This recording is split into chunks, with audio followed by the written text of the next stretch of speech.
Well, hello everyone. Now, for those of you just discovering my channel and just kind of getting to know my little corner of the internet, my name is Michael and I want to welcome you to Sovereign Gaming in Life Sims, the YouTube channel where I build worlds, lots, and share my thoughts on video games in the life simulation gaming space. We are, of course, continuing the build out of my custom SimCity world here.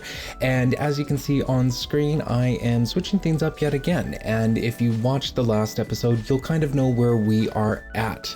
So, what's this screenshot right in front of you, right before your very eyes? Well, it is, of course, the Blue Water Village neighborhood. And before I actually get into the Townhouse speed build this time around, I just kind of wanted to explain a couple of things regarding why I've chosen this direction and why I have chosen to completely start a whole new neighborhood.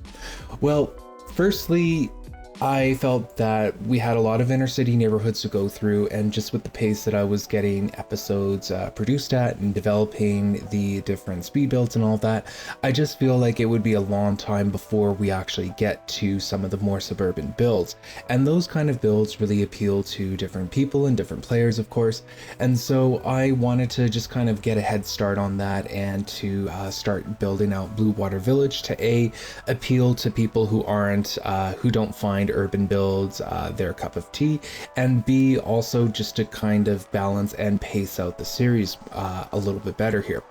You see, when building out SimCity and building out the different kinds of lots and all of that, there's a lot of lots within the SimCity world. In fact, there's like over 200 of them, and I know you're probably panicking right now as you hear that kind of a number, but I've played with custom worlds that have, like my last custom world that I built that I never ever released because it actually looked like crap, whereas this one looks mildly better.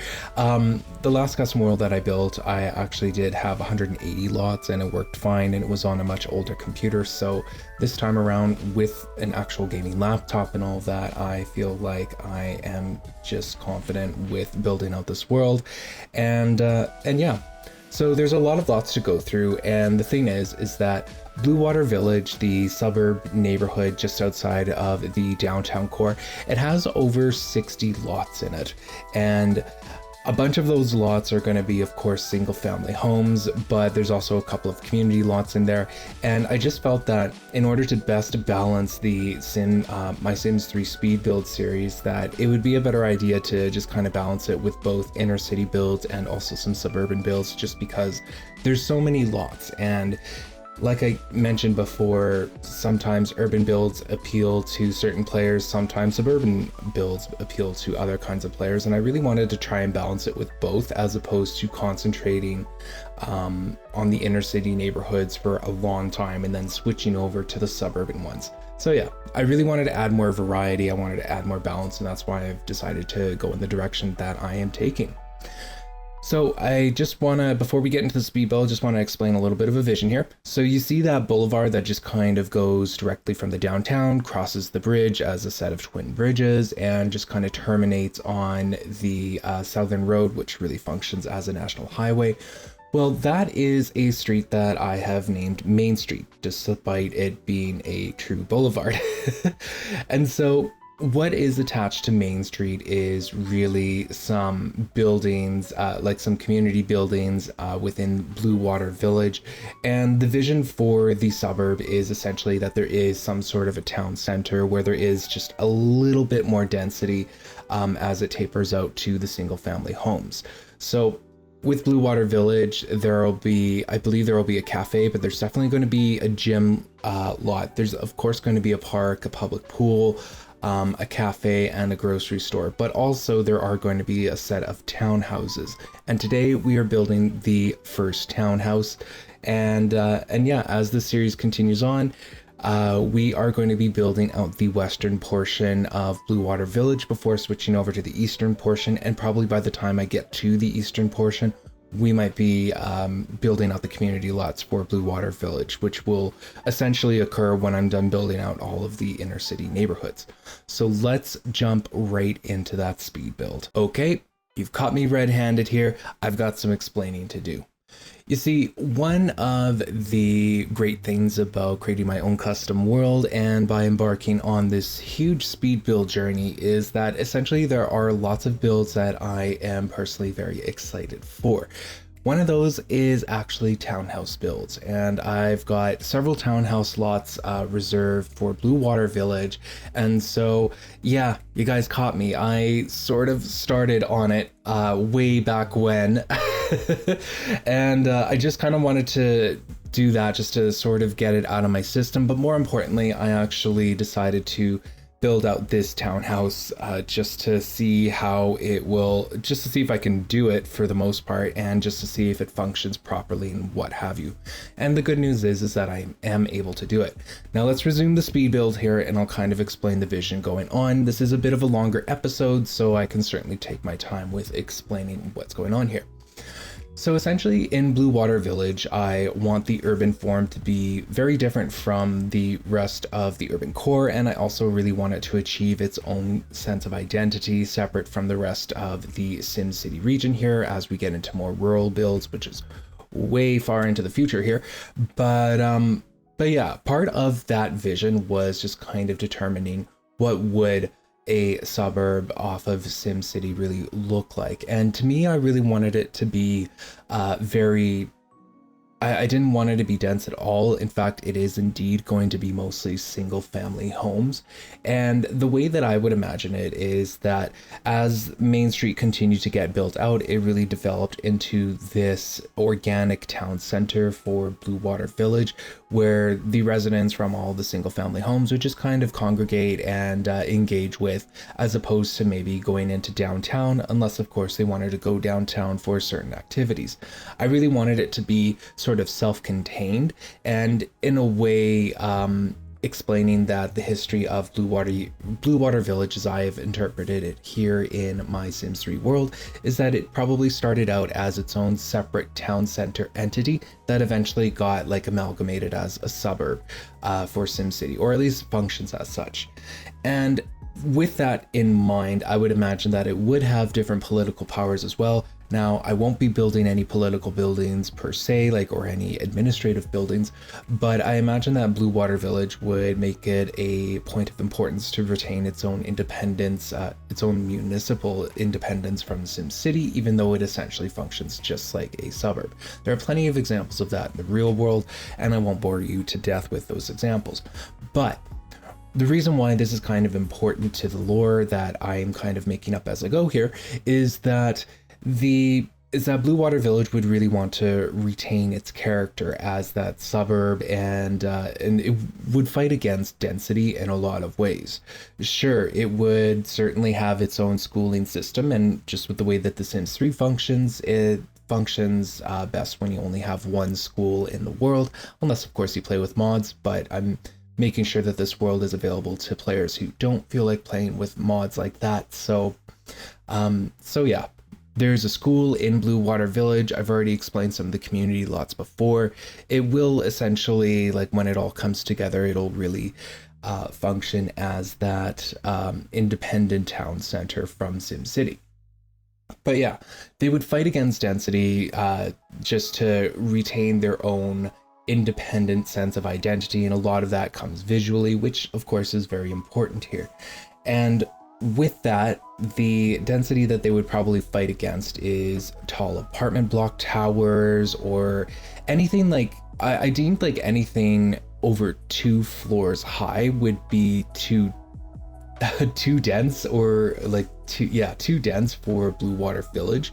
And so that's really where the form of the townhouses that you see here really just kind of come together, is just in response to that political sentiment in terms of its urban form.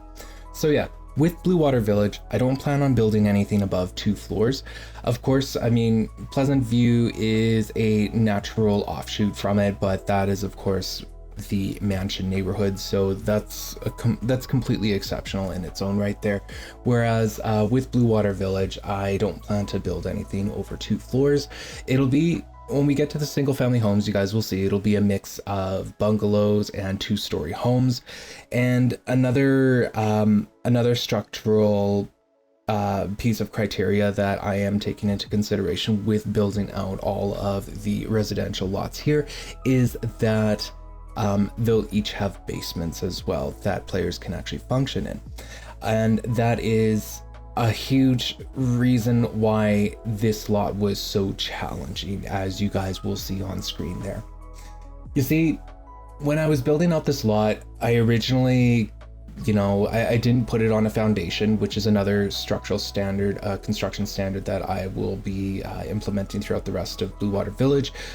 I placed it just directly on ground level, and I actually made it 3 stories tall, just because that was the only way for me to fit the garages in the form that I really wanted them to be in, which is just like a front-facing garage.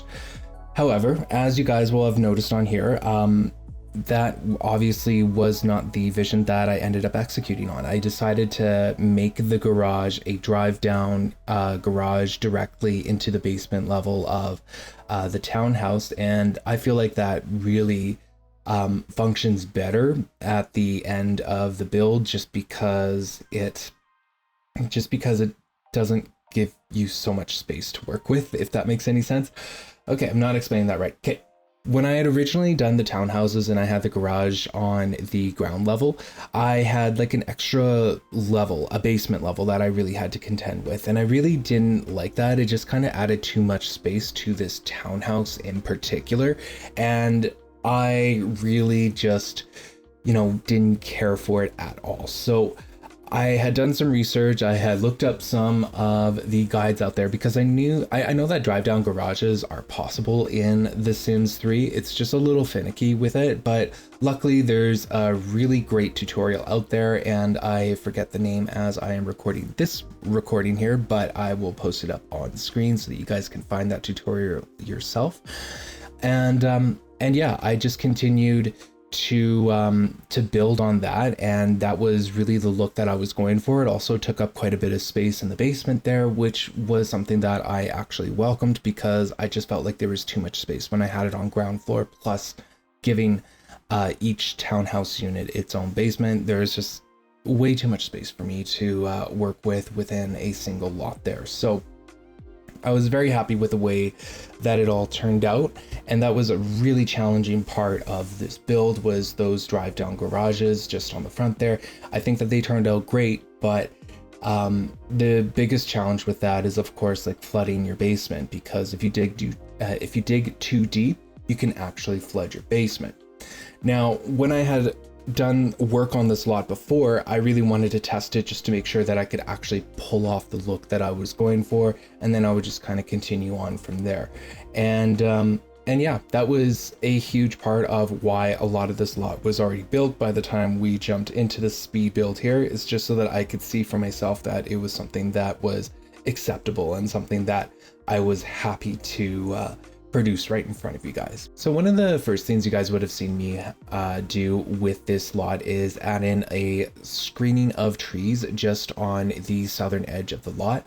And the reason for that is that realistically, I think within suburbs, if you have lots that are pretty much right beside a national road, you would want some sort of screening, or at least the residents would ask for something of the sort to be placed within their lot. And so that's to help like protect it from noise and from headlights and all that as cars are driving by on that national road. And seeing as how this is a townhouse within a suburb setting, I felt that the screening of trees was appropriate for the form that we were taking here.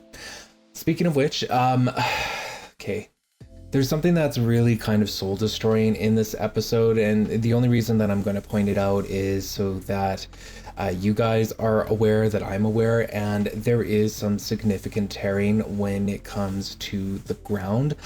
This was something that I discovered when I was actually building this lot in particular. And again, I'm going to break the fourth wall again here. When I was building this lot, I was actually using a different lot to build on. So when I had saved it to the bin and then placed it on this lot, it created some tearing on the ground there. Now, I thought that this was just an issue that would be isolated to just this lot, since I was just placing a saved lot from the bin into on top of this one, but it doesn't appear that that is the case at all. And I went around Blue Water Village just kind of seeing what other lots were affected, and it is pretty much all of them that have this issue where there is some tearing on the lot as it meets the road. However, the only solution that I was really able to find with it was that if I deleted the lot and then replaced it using the world editor tool within the game itself, it actually does place the lot properly. And I know that this was something that I thought might be a problem when I was filming the Create a World series with Blue Water Village. For some reason it doesn't. I don't have this issue with any other neighborhood other than Blue Water Village, but yeah, this was a huge issue, and it was kind of soul destroying when I saw it, because the lots that the townhouses exist on are custom size lots, meaning that when you click and drag it in Create a World, it creates whatever size you can make up until 64 by 64 for the grid size there. So this is like a custom whatever by 64, and so I can't actually delete it and then replace it with the world editor tool. Luckily though, for the rest of the suburban lots within Blue Water Village, they're all 30 by 30s, so I can delete those lots and replace them where I can or where it will let me. And I've done some experimenting again off camera just to see if that is a viable solution, and luckily it was. So yeah, the tearing of the ground, you're just going to have to ignore that. There's also another detail that I'm not going to point out, because I feel like if you guys see it, you'll never unsee it. And that was something that I was forced to see from here on out.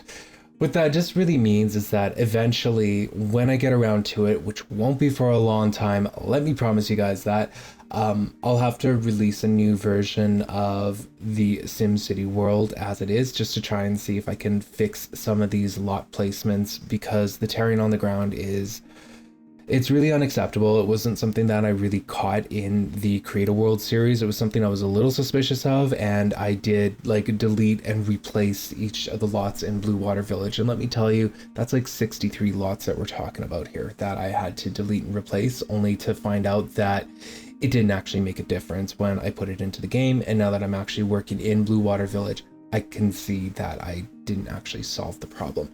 Had I had the edit in game mode function available to me in the Create a World tool, this wouldn't be a problem, as I would have been doing these speed builds right along with you guys as I was building out the world in the Create a World tool. But, you know, that was not something that was available to me, and that's not something that I intended. Like, the way that the series is running now was never the way that I intended it to run in the beginning.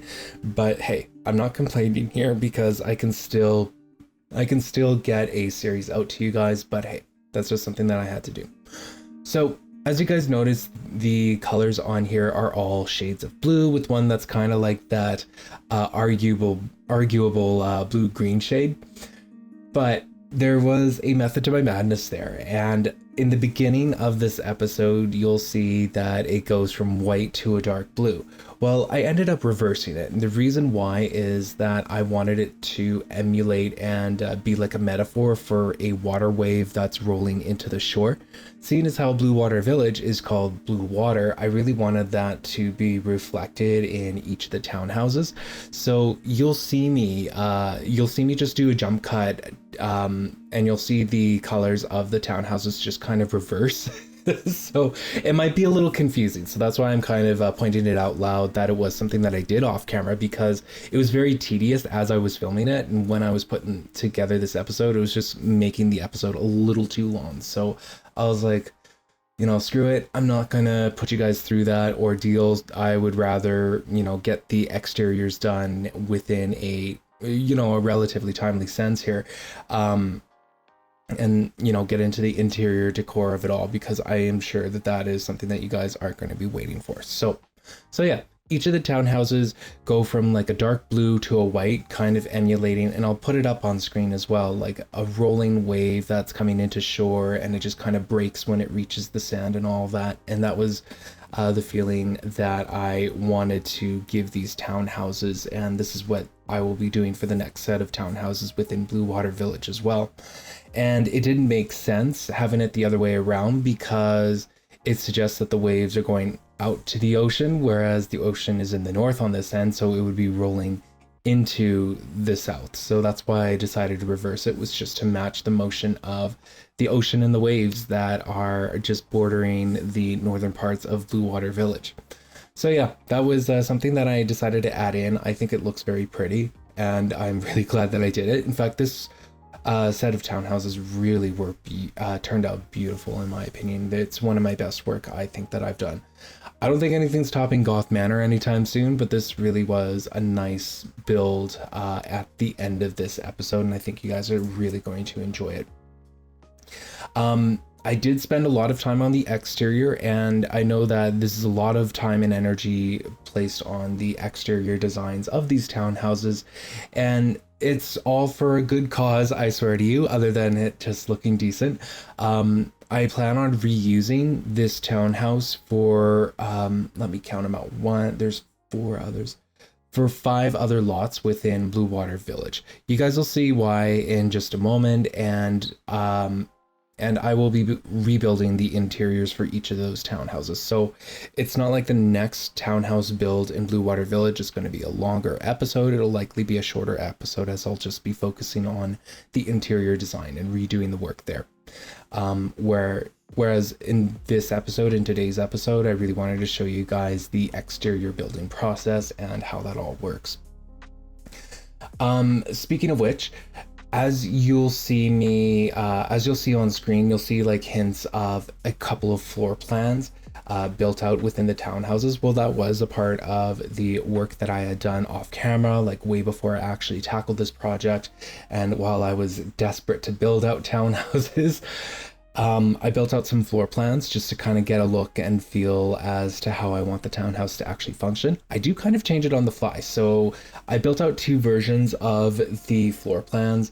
One was a version that had like 4 bedrooms on the second floor, and I just felt like it was too cramped. So I nixed that, and I decided to just kind of go with the floor plan that I ended up going with, which has a 2-story open air living room, or parlor room, I suppose, which just kind of looks a lot nicer, and it really gives it a spacious feeling, which I think can be very rare to find in townhouses. Each of the townhouse units themselves actually feels quite spacious, and when I was doing the floor plan, that was something that I sort of kept in mind. Like, I know that townhouses are a lot narrower in terms of their floor plans, and that they are a little bit cozier, but they ended up like, the floor plan that I designed with actually ended up kind of feeling a lot more spacious than what I was expecting it to be. And that seems to be a common theme when I am building homes and houses, and sometimes even apartments, is that they end up feeling a lot more spacious than what I had in my own mind.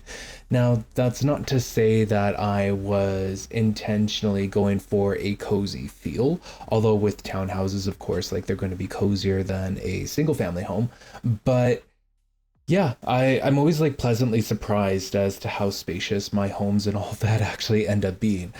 I know that the last single family home that I built is technically the Goth Manor episode, and that doesn't count in my opinion because that was a mansion build and I knew I wanted to go big for that.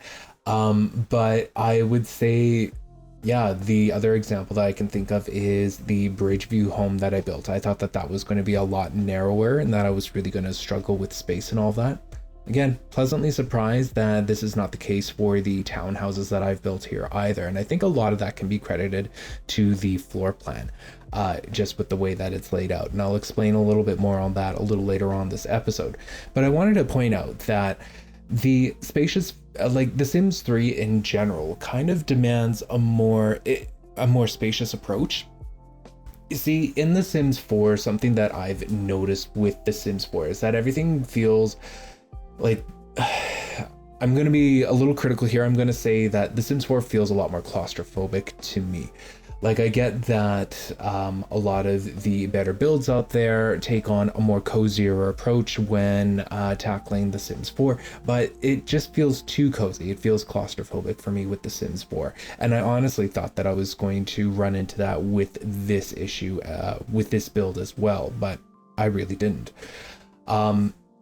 I know that when I get to building out some of the single family homes in Blue Water Village, that they're going to feel a lot more spacious than one of these townhouses. And that's just going to be credited just due to the natural layout of them. They're going to be a lot wider than they are longer, whereas the townhouses are pretty much the opposite there. And also, like, the bigger backyards kind of helps to add that spacious feeling to these townhouses. All in all, like, I was really impressed with how much space I had to work with, and I feel like players are going to really enjoy decorating their own townhouses as well if they so choose to. Speaking of which, like, at the end of this episode, and perhaps I am spoiling this a little too early, but the townhouse unit ended up costing in the high 110s or the low 120s for simoleons, and that's pretty expensive considering the kind of home, considering how money works in The Sims 3 and how homes are priced in The Sims 3. Basically, I did like the pricing that it did end up getting, because it does make it so that this townhouse isn't a starter home, and Blue Water Village is really not a starter home neighborhood. It's a neighborhood to just try to like work up to, or to use cheats to obtain some of the houses here. I'm not judging here at all. But yeah, Blue Water Village is not intended to be that starter neighborhood. That's intended to be in the downtown core, like in Bridgeview and in some of the apartments that I will be getting to build in future episodes. But yeah, here it ended up being in the high 110s and the low 120s, and I felt that that was right for this kind of a space. I like, in general, like in Blue Water Village and in Pleasant View, I really don't take how much the home costs into consideration, since I feel like the form and the decor and all of that needs to take precedence over that. It needs to take priority over that. And I just don't want to be held back by taking into consideration a price that I'm trying to aim it to be. And yeah, I like how this ends up getting priced at. I know that when I get around to building my single family homes, they actually usually end up, like for a bungalow when I build them, they end up in the 150s, I want to say. Either the 150s or 150s and above, I will say. Easily, and that's because I always like to build out the basements and whatnot. There was a really great suggestion on one of my videos, and hopefully I'll be smart enough to pull it up on screen here, but it was suggested that I actually make some of these like empty homes, or start building out some empty homes here and there, just to try to keep prices down. And I love that suggestion, and that is something that I am going to roll with some of the builds. Like, I want to balance out the residential offerings between like furnished and unfurnished, and what that looks like. I'm pretty sure you can buy a place unfurnished, but I'm not too sure how well the Sims 3 translates how well it translates that purchase option. But yeah, that is something that I will actually keep in mind going forward. And whenever I do like one of those like empty townhouse builds or empty home builds, I'll put in like a bunch of boxes and stuff and make it look like it's, just kind of getting moved in, while just, keeping the price low and whatnot. I do agree that offering that as a challenge to players is not as a challenge, but as an opportunity to play in a different way would be a great thing for players to just kind of have access to if they so choose to. For example, I could see someone wanting to move into Blue Water Village, but not wanting to use cheats, but also, not having their Sims work great jobs. But if they can't afford like a furnished single family home, maybe they can afford an unfurnished one within a reasonable amount of time that they just kind of move into and start adding furniture as they continue working and whatnot. So yeah, like, it's a playstyle that I think I would love to cater towards going forward, and I just haven't had an opportunity to really cater towards it. But it's a great suggestion that I love, and I will absolutely be doing. Speaking of playstyles and playability, these townhouses function exactly like the late night apartments. I know some of you guys hate it. I think that between all of the evils to select from, it is the lesser of all evils. I believe I might have mentioned it in the last episode, but the roommate function is completely busted in The Sims 3. I hate it. I don't even want to deal with it, and it's just something that absolutely annoys the living hell out of me. So I've made an executive decision, like with all of my Sims 3, like apartment builds and multi-unit builds, that they're all just going to function like late night apartments, being that you drop in like hidden room markers and public room markers, and, you know, just assign your doors as NPC doors and whatnot.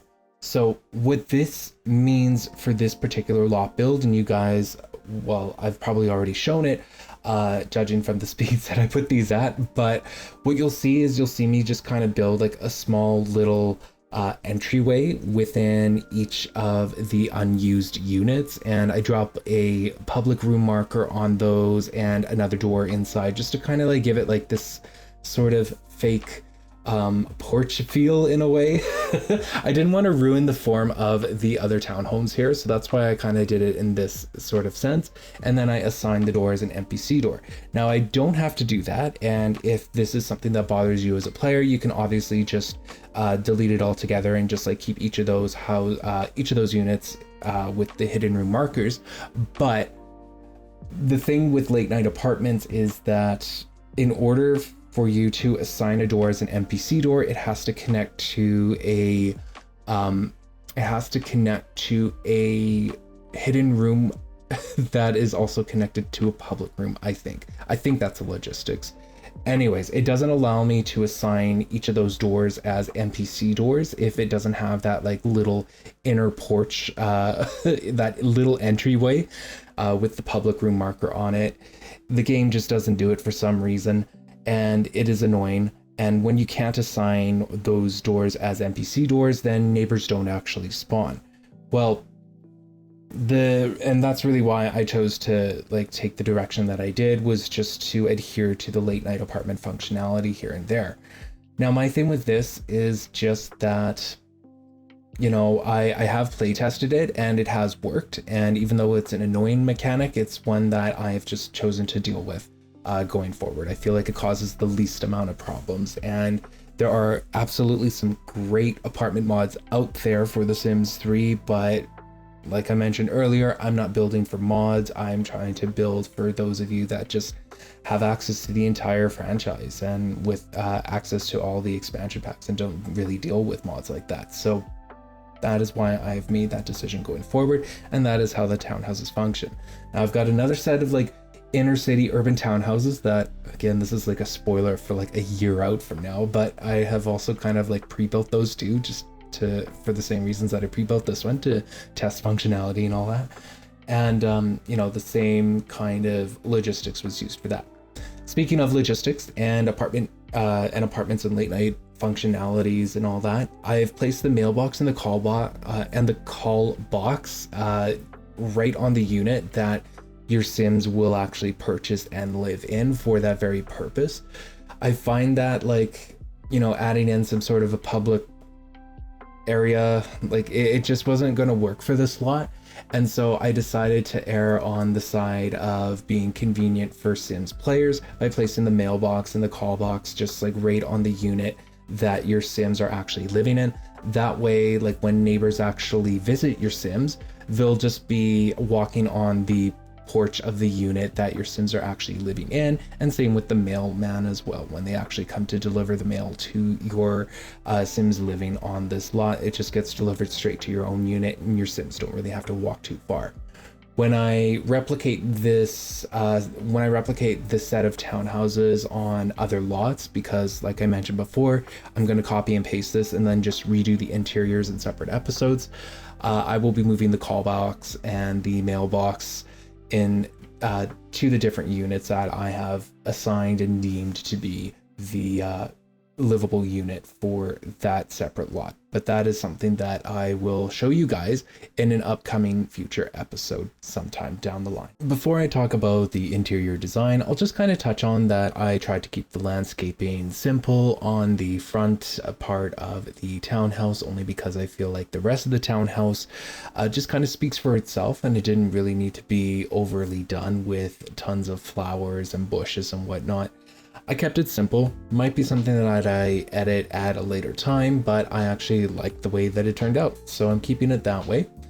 You might have noticed earlier on that flooding actually did occur when I was doing the basement.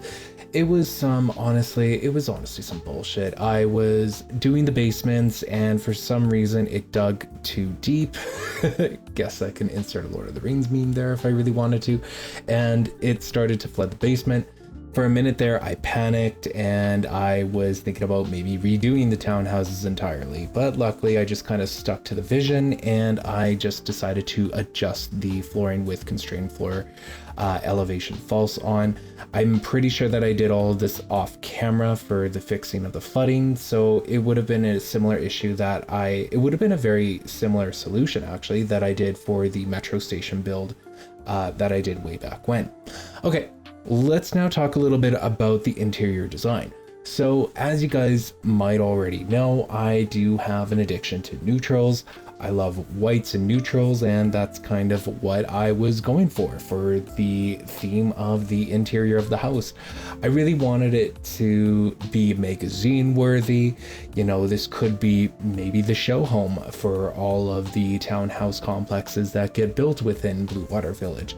I'm not even too sure, but the main thing here that I wanted to point out to you guys is that I definitely kept it neutral for everything, and it was certainly something that I'm really glad that I did. It feels it makes an already, you know, spacious layout feel even more airy and spacious than it already is. So, you know, I'm still working through that addiction to neutrals.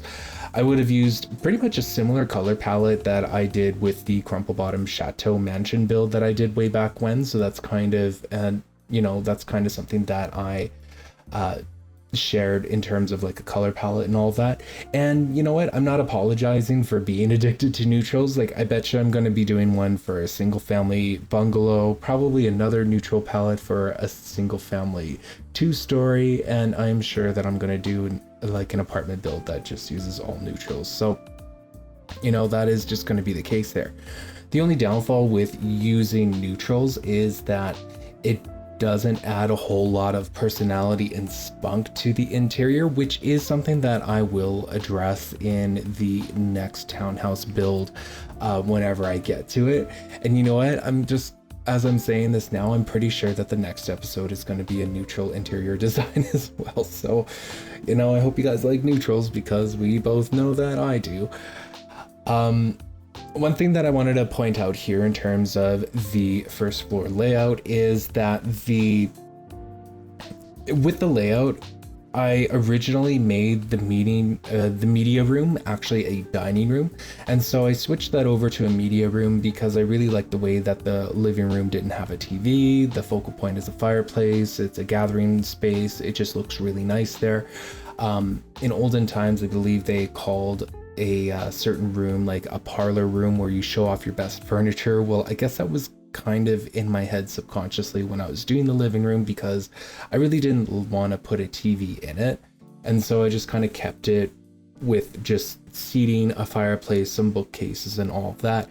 And because I knew what the basement was going to be, I didn't want to add a TV to one of the rooms in the basement. So I just decided to change the dining room into an official media room where there is a larger TV, there's some seating there, and you can certainly, watch TV just right on that first floor. And that kind of just speaks to what I was saying earlier about the floor plans being flexible, because that media room could easily be a dining room, or the room in the basement could be reconfigured as such to have some living space there if you wanted to put like a TV in the basement or even an exercise room in the basement. So there's a lot of flexibility for this kind of a townhouse build, and you guys will see that as I continue doing some of these townhouse builds. Let's talk a little bit about the kitchen, because when it came to neutral decor and a neutral palette and all that, the kitchen is where I stuck to it, but I also grounded it with some darker, rich woods in the cabinetry, and I just felt that it added such a nice touch to the house that I just kind of went forward with it. Now, throughout this build, I always work with reference photos and pictures from real life, and the kitchen was definitely something that I had a real life reference for. And yeah, I really love the way that the kitchen was laid out.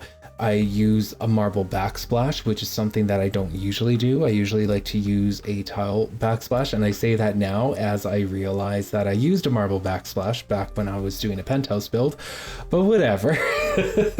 As you guys will see, like throughout all of the builds that we continue to that I continue doing before your very eyes, that mostly the backsplashes that I use are typically tile. So that is certainly something that I decided to change up for this kitchen backsplash. So there's a marble backsplash. It matches the marble counters, which was great.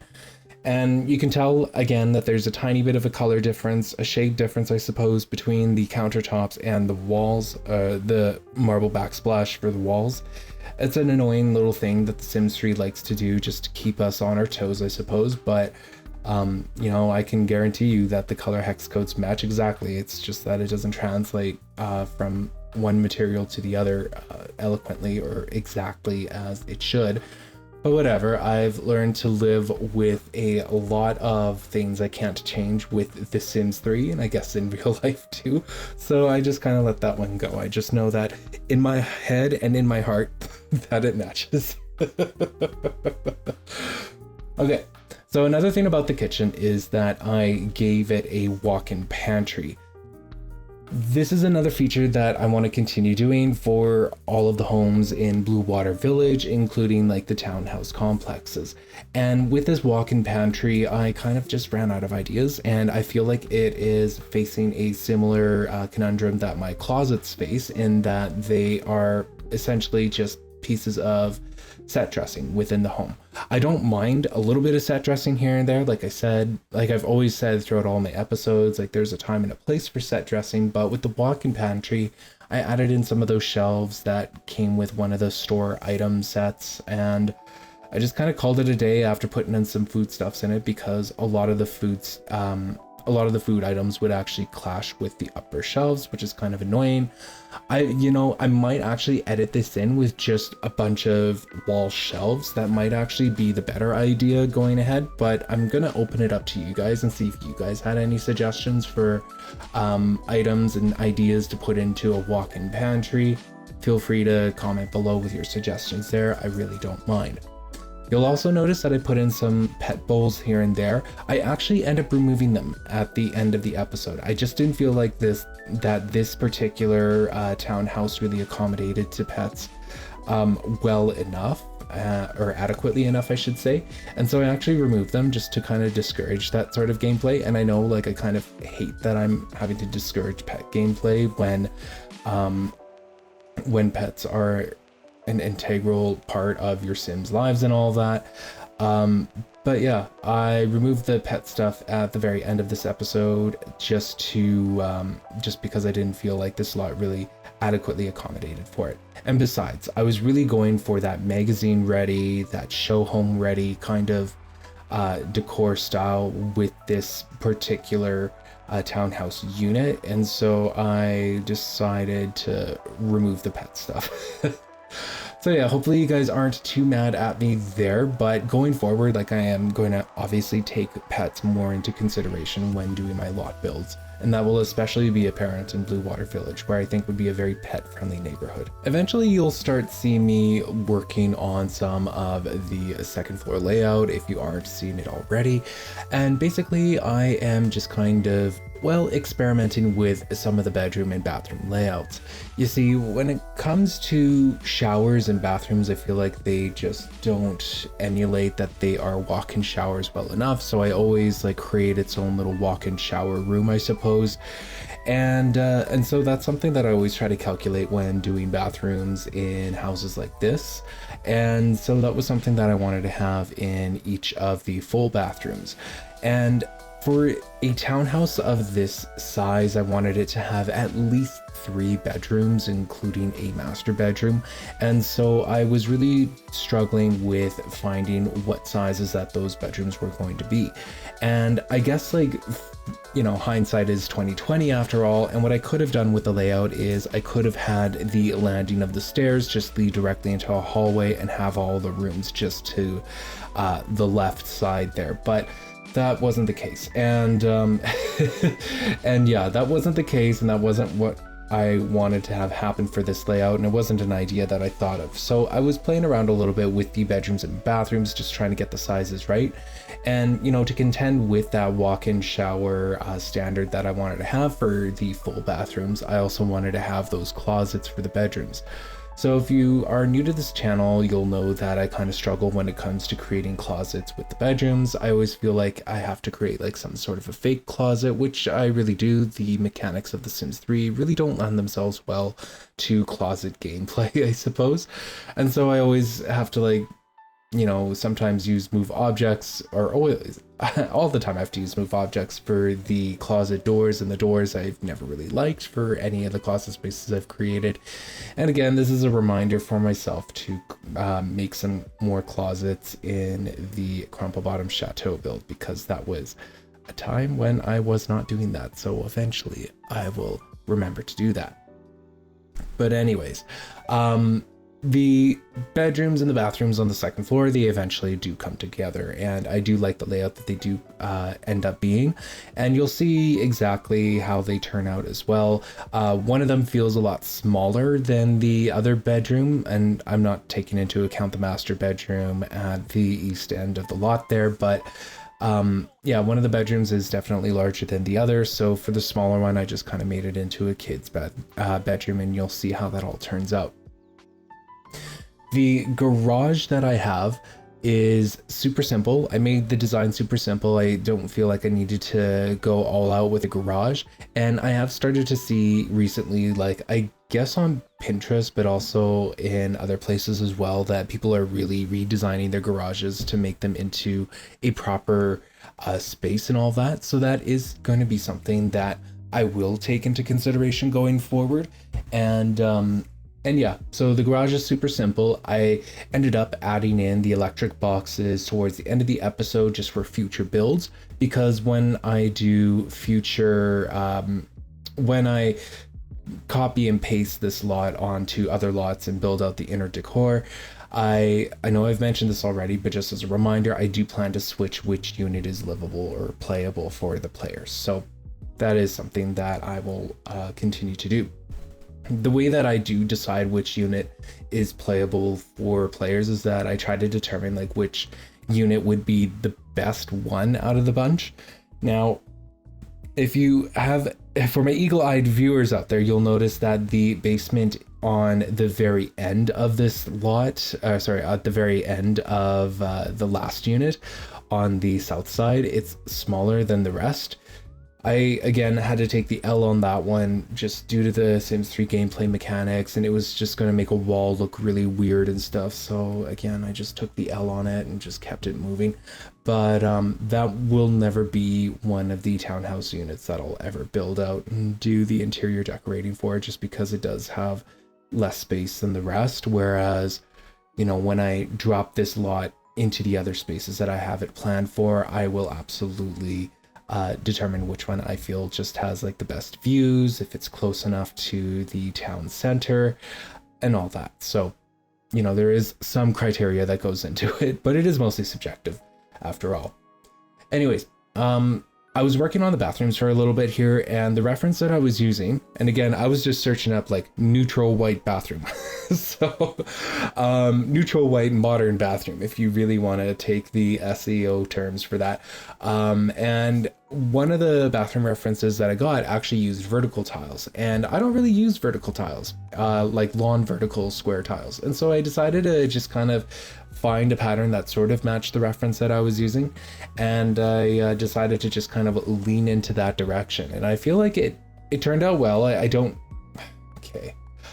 I like it. Do I think it's absolutely, do I think it's the best bathroom I've ever done? No. Do I think it's great? Yeah, I think it's pretty good. Like, I'd give it a solid 8.5 or a 9 out of 10. I don't think there's anything wrong with the bathrooms that I created here. And the vertical tiles was certainly a departure from what I'm used to doing. And that's kind of the wonderful thing about using references as well, is that the reference that you use doesn't ever translate exactly as it is in the game. So that's kind of where you can discover a little bit of creative wiggle room in using those references. So yeah, that's that was the vertical tiles came from a specific reference, and I was really happy to try and explore that and take myself out of using the same references over and over again, or using the same styles over and over again. After all, I am going to be using neutral palettes throughout plenty of more builds, but yeah, to try and get them to look different from one another will definitely be a little bit of a challenge, but not something I'm going to stress over at all. This townhouse is actually a 3.5 bathroom townhouse. It's got 3 bedrooms, 3.5 bathrooms. The half bathroom is the powder room that you would have seen on the first floor there. And in the basement, I actually decided to put a bathroom in there as well. Speaking of the basement, there's a lot of flexibility that one could have when working with this floor plan with the townhouse. And you guys will see that in future townhouse builds, is that I might decide to, you know, not put a bathroom in the basement. I might decide to make it into more of a gym, or maybe I'll make it into like a proper media room where, you know, the upstairs will actually have that dining room that I had originally intended. So the basement does have a lot of flexibility, and what I decided to make the basement in this case is actually more of an office, but I'll start to speak more on that just a little bit later on in this episode, since we're just like speeding through all of the interior decorating. Speaking of which, decorating the interior took a couple of days for me, only because I was super lazy, and I just, you know, each reference I found was like a day apart or whatever. So I kept coming back to this project, and, you know, the more I came back to it, the more I really fell in love with it. In fact, I really stand by the townhouses that I have made, and I really can't wait to show you guys like how you can bring personality into them in the, you know, the next time I actually build out another one of these townhouses. One of the construction standards that I am looking to reinforce in Blue Water Village is that all homes will have in-suite laundries. So that includes, of course, the townhouses that will be built in Blue Water Village, obviously.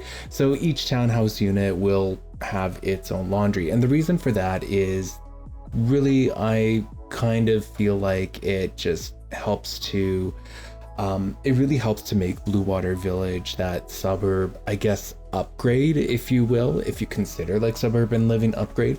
Again, I have no feelings towards like suburban living versus urban living, as I think it just really boils down to the individual. But in this case, I really wanted every home to have its own in-suite laundry, so there's always going to be a laundry room no matter what. Whereas like when I do some of the urban builds, as you will see going forward, especially when I start doing the uptown neighborhood, you'll notice that I leave out the laundry, although I'll probably be placing some sort of a laundry basket in there. And the reason for that is because the laundromat lot actually exists. It's a lot that came with the Ambitions expansion pack, and so I always want to give like real purpose to each of the community lots. Hence why the last episode that I had filmed was a coffee house build, and you know, it was a community lot classified as a coffee house, and I really wanted to give it real purpose, both in the SimCity context and also from a gameplay context as well. So yeah, I'm trying to give purpose to each of the different community lots where I can. And so, you know, whenever I get around to building the laundromat lot in the inner city neighborhoods, you know, it means that there has to be some home lots that don't have laundry facilities in them, which is not going to be the case with any of the Blue Water Village lots. Moving on, I did add carpet in the bedrooms. I'm not too sure if you guys have noticed or not, but I'm not huge on carpet in homes, generally speaking. I prefer hardwoods, and yeah, I prefer hardwoods for pretty much every room. So I'm not trying to say like this was a huge stretch in terms of my repertoire of constructing different homes and all that, but carpet was something that I totally had taken into consideration, and so I really wanted to add them in for each of the bedrooms. You know, looking back on it, maybe I could have made carpet for the hallway, but at the same time, like the laundry room is there, and I just feel like, you know, with a doorway into the laundry room, it makes more sense to have it all as hardwoods anyways. So hardwoods obviously will be a very predominant choice that I make in terms of the type of flooring that I use. But yeah, the carpet decided to make an entrance here, and so I decided to continue using it for each of the bedrooms. But yeah, it's not something that I normally gravitate towards when I'm just doing a normal build. Like, I don't even think I used it in the penthouse build.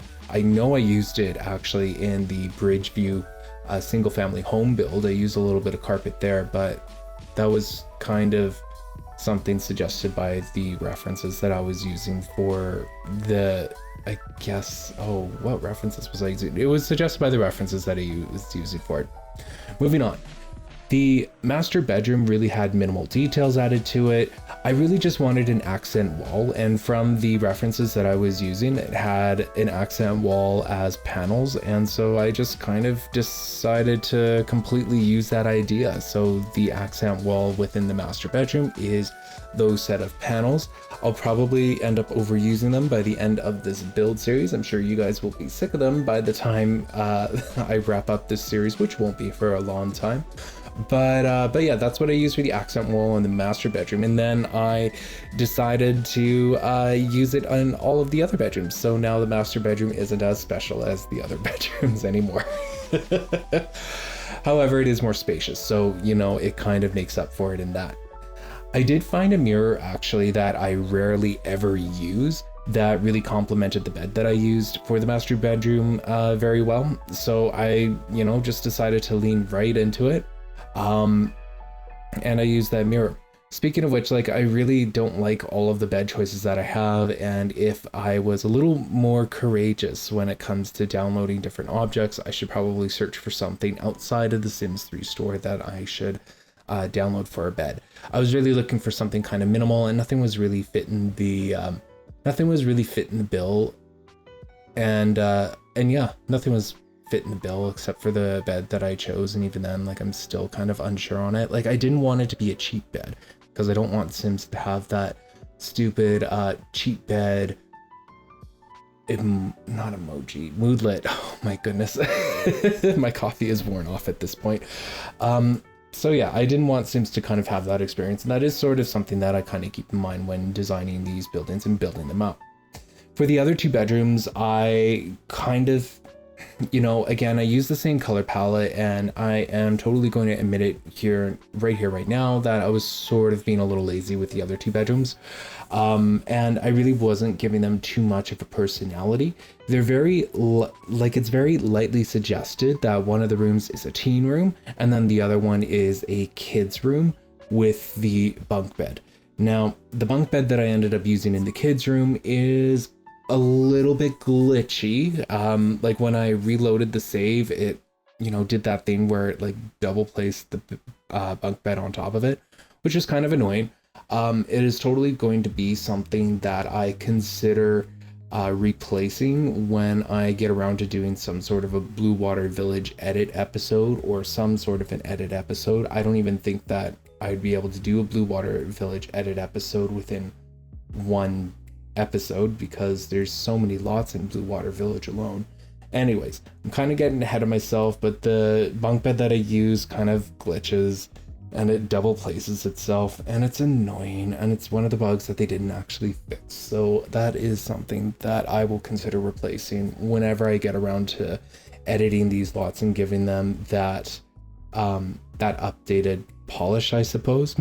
It sounds like I'm giving you guys unfinished work, but I'm really not. Like, everything here, like everything that I build is serviceable, like by the end of the episode, and it's actually built out to a vision as well. But there's always things that I see when I record these episodes and rewatch them that I'm like, oh, I actually have a decent idea for this or that.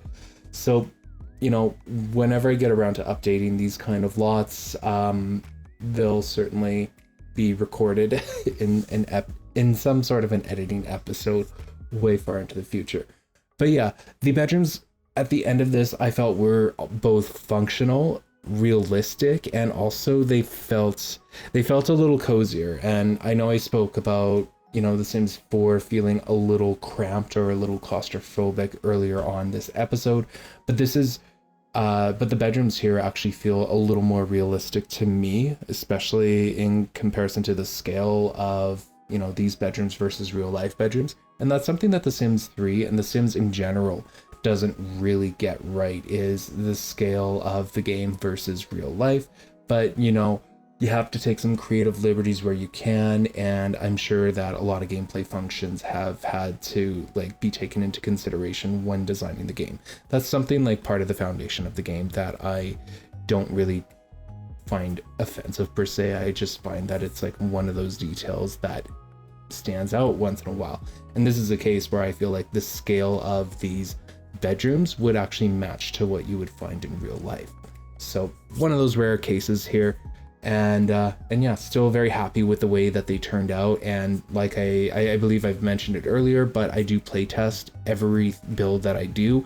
I make sure that Sims can interact with every object that I've placed, and they absolutely can. I think that earlier in the episode, I placed some of those screen doors that lead out to the backyard with move objects on. Well, I've tested with actual Sims and they can get out and go down the stairs and everything. So worry not, I do play test my lots as I go and build them. So I do a little bit of jumping around when it came to the backyard and with the basement.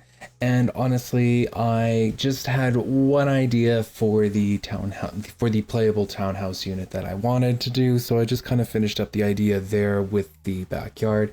And honestly, like as you'll see later on in the episode, I got a little lazy with the barbecue setup and with the color scheme that I was using with that. But to my defense, it could be something that was mandated by the property management of the townhouse complex. So, you know, I do have a legitimate defense there if you guys are thinking that I'm just kind of being lazy here and there. I'm going to have to change it for the next build anyways, but I'll complain about that later on. So when we get to the basement, I really jumped to the basement because I wanted to put off decorating the other backyard units within this townhouse complex. And so I decided to make the room in the basement an office space. When I was creating the garage and the basement layout, the garage took up so much room because I did want to fit in 2 cars there.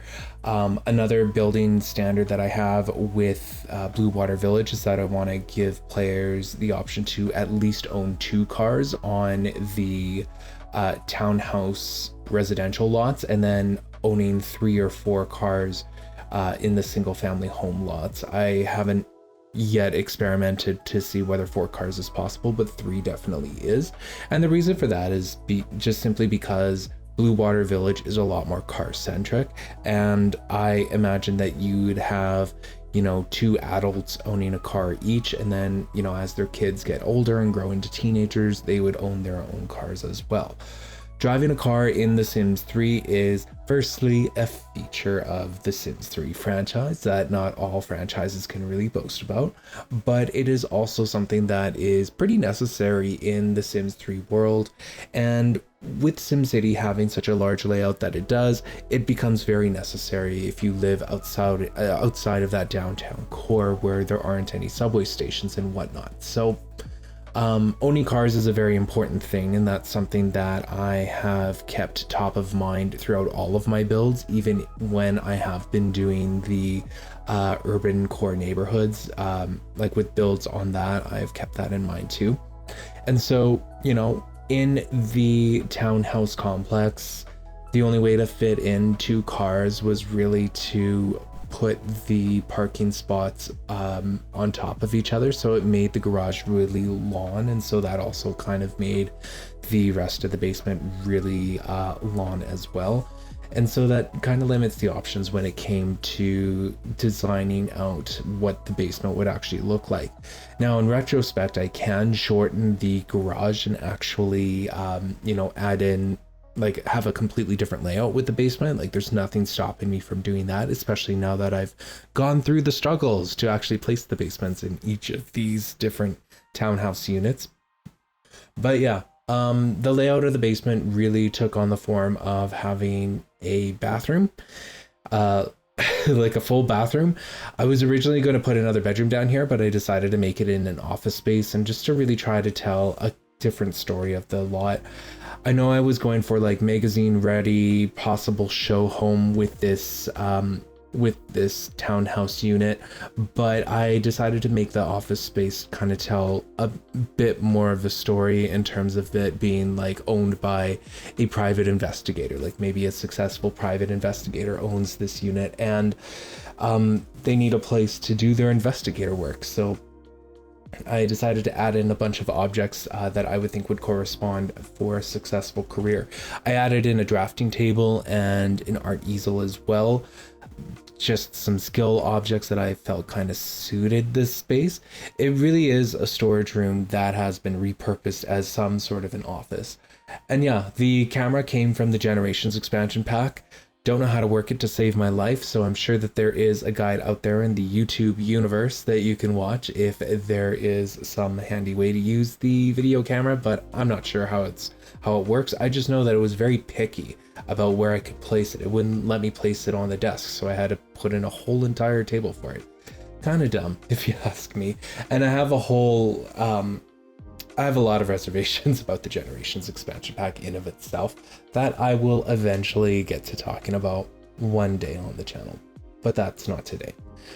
Today I added in a couple of objects again, just to try to give it that private investigator feel. I also added in an object from University Life, just the radio one. I imagine that a private investigator would maybe be listening in on a police radio, for example, and that's really the only radio object that we've got. The unfortunate part with that particular object is that Sims like to just throw it in their inventories, so another like a little annoying thing here, but I placed it in anyways. I just thought that it fit the space really well. So I just kind of added it. I decided to throw caution to the wind and I added it, and hopefully the player experience of this particular townhouse unit won't be too overshadowed by the fact that they might have this newsstand radio thing in their Sims inventory once in a while, if they so choose to actually use the object. But yeah, I really like how it turned out at the end of it. I know looking back, like maybe it doesn't make a whole lot of sense to actually have a bathroom and an office down in the basement. Maybe something I'll do is I'll change it and actually relocate the media room to the basement and, you know, completely kill the bathroom off and just kind of open up the space more. I'll just sort of see how I feel whenever I get around to the edit episode, but that is certainly a direction I could have taken, and definitely a direction I will take if I don't do it for this particular unit at the time of the Blue Water Village edit episode of some sort. So that is certainly something that I am going to take into consideration going forward. Okay, let's talk about these backyards. So I put off the backyards for the other units because I know I wanted to give personality to each of those backyards. I didn't want them to be just blank grass spaces because that's not realistically how they would actually look and feel in real life. So I wanted to add some real life spice to it, if I dare say so myself. And besides, with Sims actually spawning in and living here as neighbors, we do need to kind of tell the story of how each of these guys are living. So each of the townhouse units have their own backyards, of course, but each of those backyards kind of have their own personal flavor to them. And speaking of which, the fence that I used for this lot is going to be a fence that I will use for the single family homes. So it's really going to look like the townhouse complex along with the single family homes are really all like they're all developed by like the same developer or something of the sort. Like it's going to feel very uniform in Blue Water Village, but in a good way. Hopefully that makes sense. One thing that I did not add though is I didn't add any trees, and that's because this lot is already surrounded by a bunch of trees. I only added in that one set of trees just right beside the national road, and that's just to add in some screening just to reduce the noise of vehicles. But yeah, since this lot was already surrounded by those trees already, I decided not to add any trees in the backyards because that would just overwhelm the space and overwhelm the overall feeling of the lot. As I close up the speed build here, I just finish it off by decorating out the different kinds of backyards, the one thing that I was kind of putting off on doing. And the reason, another reason I suppose why I was sort of putting off doing the backyards is really because I know I'm going to have to redo them again whenever we do the next townhouse speed build here. You see, like I mentioned before, if I kept them the same, it would just kind of ruin the entire idea that everybody's got their own unique personality and they show it in their backyard and all that for the neighbors and all that. So this time around, I decided to make one of the backyards have a really big focus on gardening. Another one really took advantage of all the leisure objects, like using the hot tub object and whatnot. I put in a gazebo for one of them, which really took up a lot of space, so I might be doing that again with a different color scheme, of course. But yeah, another one I try to make a little more kid-friendly. With the playable unit that you have with this townhouse build, I decided to add in a trampoline just because it's not something that it's not an object that I typically use, and I really wanted to actually make this townhouse unit as kid-friendly as possible. So that was something that I decided to add in for the actual playable townhouse unit. And of course, like, some of them have barbecue setups, some of them don't. So there's some outdoor eating here and there. So yeah, each of the backyards are going to vary. I didn't really lean strongly into like a particular personality since, you know, I could have had like an inventor shed in the back or some sort of a shed. But if you guys have any kind of suggestions for how to personalize backyards, I'm going to need them because, yep, I'm going to have to do this about, how many more lots do I have? I have 4. I'm going to have to do this about 5 more times. So great news there. The good news about like the next time we do a townhouse build in Blue Water Village is that most of the work is already done for me, especially in this episode. So we really only have to focus on the interiors, which I feel like is kind of where most of the fun is anyways for a speed build episode. So I'll be very excited for that as well. Speaking of which, like the next speed build episode, we are going back to the inner city neighborhood. We are going back to Midtown, and that time around it is indeed going to be a high-rise build, and unless I get a particularly specific inspiration, it's probably going to be a neutral condo build of some kind. It's definitely going to be a 3-bedroom. That's all I will mention about that though. But after we build that high rise in Midtown, we're coming back to Blue Water Village to do another townhouse build before moving into some single family homes. So that's going to be the pattern that we're going in. We're just going to be switching off between an inner city neighborhood and Blue Water Village, and we're just going to continue that from here on out. And if you guys think that that's a good balance for the speed builds going forward, then feel free to like leave your comment below.